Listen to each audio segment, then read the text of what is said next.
Hello বন্ধুরা, সবাইকে নমস্কার। আমি এখন রান্না করব মিষ্টি কুমড়া দিয়ে চিংড়ি মাছ। খুব অল্প মশলা দিয়ে খুব সহজ উপায়ে। এখানে কড়াইতে পরিমাণ মতো তেল দিয়ে শুকনো মরিচ, তেজপাতা, গোটা কালি জিরা ফোড়ন দিয়ে হালকা ভেজে নিচ্ছি। দিয়ে দিচ্ছি পেঁয়াজ কুচি, হালকা বাদামি কালার করে ভেজে নেব। এই গরমে হালকা মশলা দিয়ে মিষ্টি কুমড়ার পাতলা ঝোল খেতে খুবই সুস্বাদু ও মজাদার। এখন দিয়ে দিচ্ছি কেটে রাখা চিংড়ি মাছ। চিংড়ি মাছগুলো দিয়ে হালকা একটু ভেজে নিয়ে দিয়ে দেব হলুদ গুঁড়া,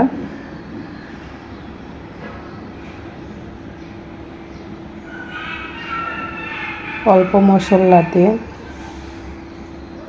মিষ্টি কুমড়ার পাতলা ঝোল রান্না করা খুবই সহজ ও খেতেও খুবই সুস্বাদু। এখন দিয়ে দিচ্ছি অল্প পরিমাণ মরিচ গুঁড়া,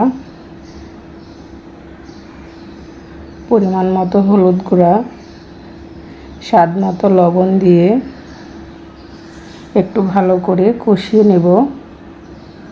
কষানো হয়ে গেলে দিয়ে দেব কেটে রাখা মিষ্টি কুমড়া। মিষ্টি কুমড়া দিয়ে সাথে কাঁচামরিচ দিয়ে একসাথে আরও 3-4 মিনিট ভালো করে কষিয়ে নেব।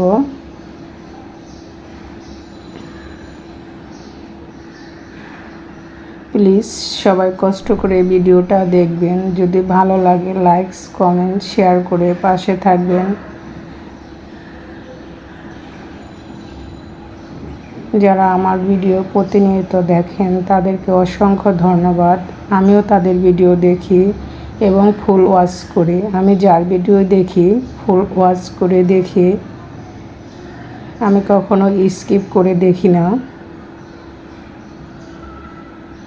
হয়তো পুরো ভিডিও দেখা সম্ভব না হলেও ওয়াচটা মোবাইলটা অন করে রেখে ফুল ওয়াচ করে দেই।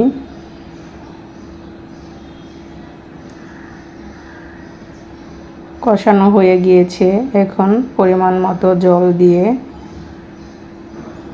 রান্না করে নেব। প্লিজ যারা নতুন বন্ধু আমার ভিডিওটা দেখবেন বা দেখেন, চ্যানেলটা সাবস্ক্রাইব করে লাইক, কমেন্ট, শেয়ার করে পাশে থাকবেন।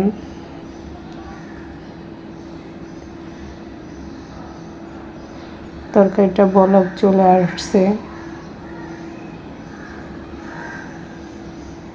নামানোর আগে আমি দিয়ে দিব অল্প পরিমাণ জিরার গুঁড়া। যদি ভালো লাগে এভাবে আমার মতো ট্রাই করে দেখতে পারেন, খেতে কতটা সুস্বাদু মজাদার হয়।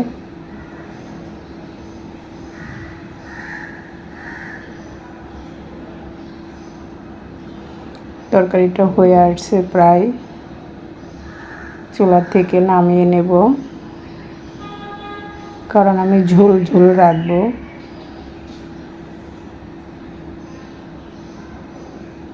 এটা তরকারি ভাতের সাথে এবং গরম রুটির সাথে দুটোই খাওয়া যাবে।